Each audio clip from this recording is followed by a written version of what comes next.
Ahmedabad plane દુર્ઘટના બાદ supreme કોર્ટમાં એક અરજી દાખલ કરવામાં આવી છે. આ અરજીમાં સુરક્ષા ઓડિટ થવા સુધી એર ઇન્ડિયાના બોઇંગ વિમાનની સર્વિસને સસ્પેન્ડ કરવાની માંગ કરવામાં આવી છે.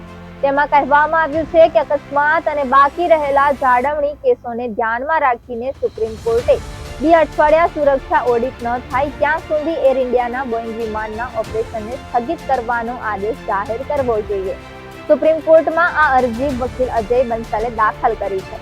અરજીકર્તાએ કેન્દ્ર સરકાર, ડીજીસીએ, એર ઇન્ડિયા અને ડીસીએસને પ્રતિવાદ બનાવ્યા છે. અરજીમાં કહેવામાં આવ્યું છે કે ભારતમાં સંચાલિત એર ઇન્ડિયા અને અન્ય કોમર્શિયલ એરલાઇન્સના વિમાનોની સેફટી ઓડિટ કરવામાં આવવી જોઈએ. જનહિત અરજીમાં સવાલ ઉઠાવવામાં આવ્યો છે કે શું પ્રતિવાદી નાગરિકોના મૌલિક અધિકારોની રક્ષા માટે તાત્કાલિક પગલાં ઉઠાવવા માટે બંધાયેલા નથી, જેમાં ભારતના બંધારણના અનુચ્છેદ 21 હેઠળ આપવામાં આવેલા અધિકારી પણ સામેલ છે.